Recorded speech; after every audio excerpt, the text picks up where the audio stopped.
High, আমরা এ পর্যন্ত যা শিখেছি পূর্বের লেকচারে সেটা হচ্ছে আমরা একটা লিস্টের মধ্যে ইনপুট নিতে পারি। আমরা যা কিছু দেখেছি সেগুলো আমরা একটা লিস্টের মধ্যে কিভাবে নিতে হয়, কিভাবে ইন্ডেক্সিং করতে হয় এগুলো শিখেছি।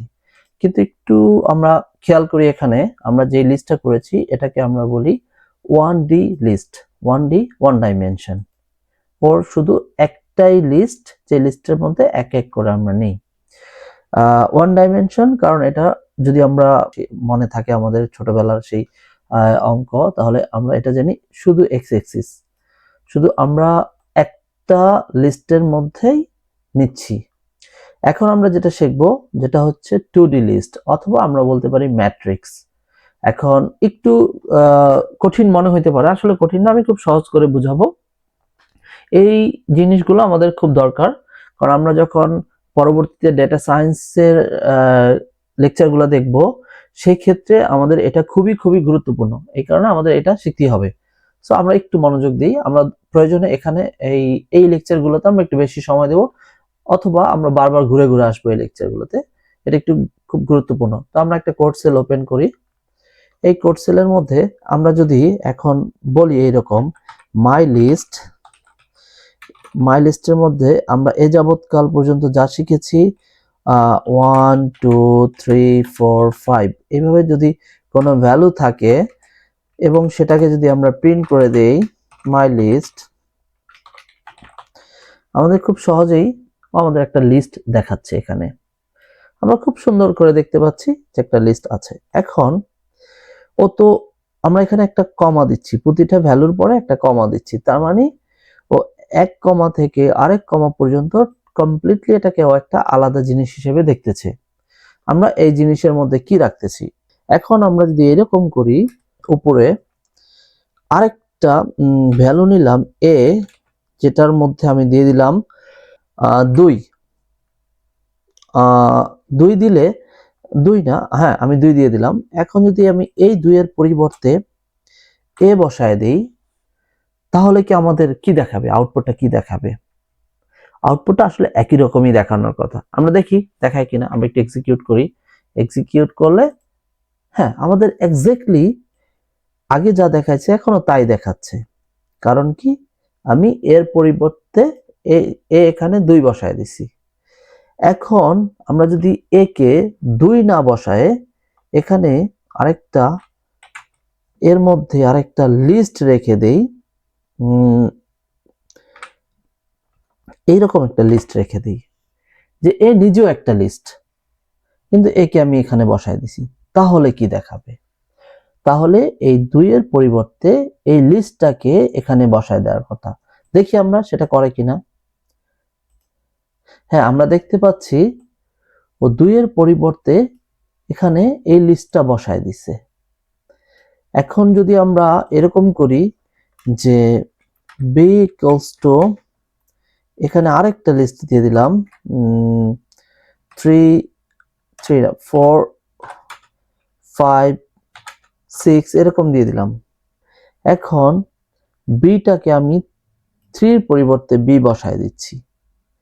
তাহলে যদি আমি এক্সিকিউট করি, হ্যাঁ আমাদের লিস্টের মধ্যে লিস্ট দেখাচ্ছে।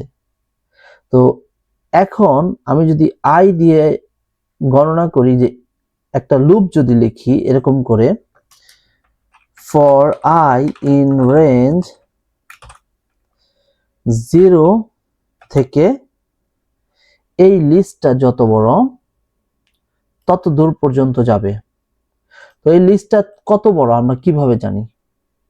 আমরা শিখেছিলাম কোন একটা লিস্টটা কত বড়, তার সাইজ কত বড়, এটা যদি আমরা জানতে চাই তাহলে আমাদেরকে লিখতে হবে লেন মাই লিস্ট।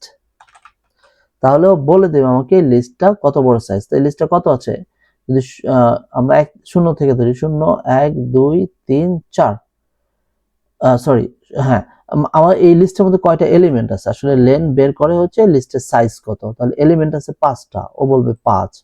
তাহলে আমি লেনের ভ্যালুটা এল নামক একটা ভেরিয়েবলের মধ্যে রাখলাম, লেন। তাহলে এবার যদি আমি এখানে লেন বসা দিই, লেনের ভ্যালু আছে কত, 5। আমরা কিভাবে বুঝবো, আমরা এখানে একটা প্রিন্ট দিয়ে দেখবো। আচ্ছা, প্রিন্ট দিয়ে আমরা এখানে যদি দেখি লেন্থ লেন্থ এখানে এল দিয়ে দিলাম, তাহলে আমাদের লেন্থ দেখাবে, 5 দেখাবে, আমরা দেখব। তো 5টা যদি আমি এখানে বসায় দেই এবং আমি যদি ওকে বলি এক এক করে যাবে, তাহলে ও কি করবে, এই লুপটা 5 পর্যন্ত 5-এর আগ পর্যন্ত চলবে। 5-এর আগ পর্যন্ত হচ্ছে 4, তাহলে 0 1 2 3 4, তার মানে আমাকে 4টা এলিমেন্ট দেখাবে। এখন যদি আমি প্রিন্ট করি মাই লিস্ট, এখানে যদি আই দিয়ে দেই তাহলে কি দেখাবে, আমরা একটু খেয়াল করি, আবার একটু ভেঙে ভেঙে আসি।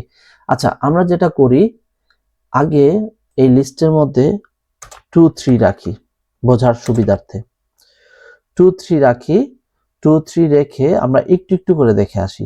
আমরা আগে এটাকে একটু বন্ধ করে দিলাম, আমরা এক্সিকিউট করলে আমরা দেখব শুধু লিস্ট দেখাচ্ছে এখানে।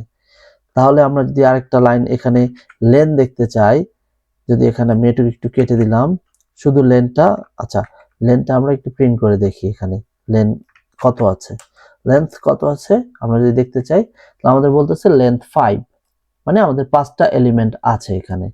এখন আমি একটা লুপ যদি 5 পর্যন্ত চালাই, আসলে আমি যদি এখানে এই জায়গাটা যদি আমি লুপটা এখানে 5 লিখে দেই, তাহলে ও 0 থেকে 4 পর্যন্ত চলবে। আমাদের লেন্থ যেহেতু 5 আছে, আমরা এল বসায় দিতে পারি এখানে।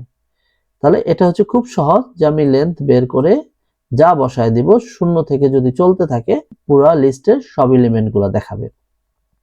তাহলে এখন যদি আমরা প্রিন্ট করি, এটাকে যদি এক্সিকিউট করি, তাহলে দেখব ও 1 2 3 4 5 এরকম করে প্রিন্ট করে দিচ্ছে, কারণ কি আমাদের এই লিস্টের মধ্যে এটাই আছে এবং ও নিচে নিচে প্রিন্ট করে দিছে।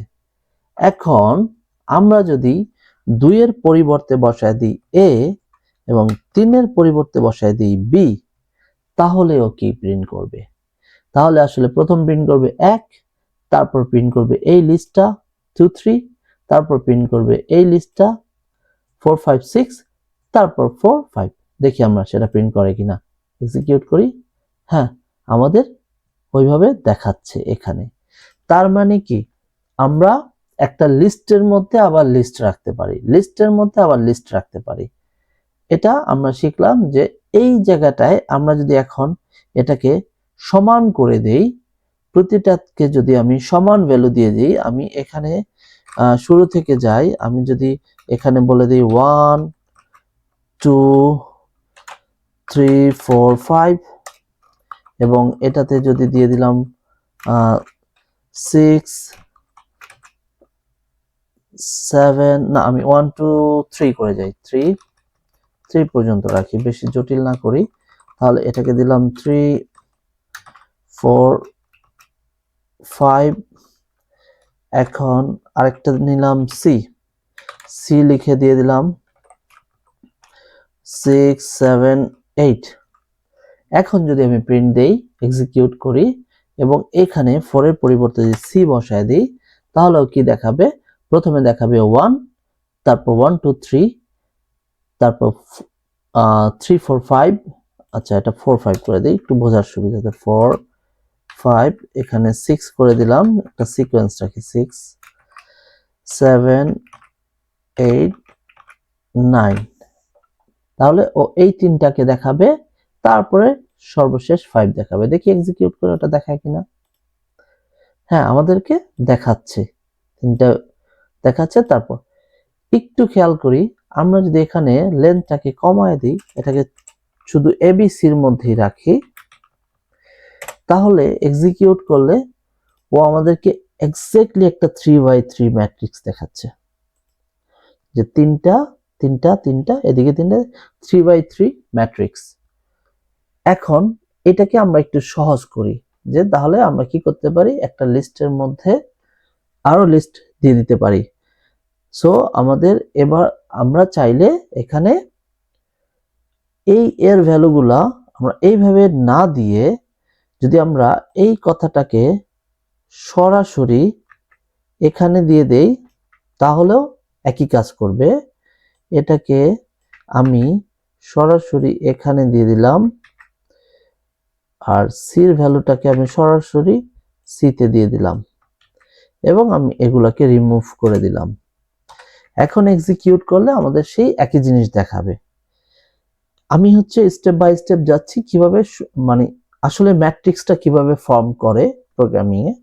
এটাকে যদি আরেকটু সুন্দর করি, আমি এটাকে নিচের লাইনে দিয়ে দিলাম, এটাকে নিচের লাইনে দিয়ে দিলাম, এটাকে নিচের লাইনে দিয়ে দিলাম, আর এটাকে দিয়ে দিলাম। এখন যদি আমরা দেখি এটা একটা ম্যাট্রিক্স, আমাদের ম্যাট্রিক্সের মতো দেখা যাচ্ছে। তো আমরা যদি কোনো ম্যাট্রিক্স লিখতে চাই প্রোগ্রামিং এ, ঠিক এভাবে সাজায় দেব। এখন যদি আমরা এক্সিকিউট করি, আমাদের একই জিনিস দেখাচ্ছে, আমাদের হুবহু একটা ম্যাট্রিক্স দেখাচ্ছে। আমরা ম্যাথমেটিক্সে যেই ম্যাট্রিক্স করি, যার একটা কলাম আছে, যার 3টা কলাম আছে এবং 3টা রো আছে। এটাকে যদি আমরা আরেকটু সুন্দরভাবে বুঝতে চাই, তাহলে আমরা পরবর্তী লেকচারে এটা নিয়ে আরেকটু বিশদ আলোচনা করব। এই লেকচারটা এই পর্যন্তই, দেখা হবে পরবর্তী ভিডিওতে।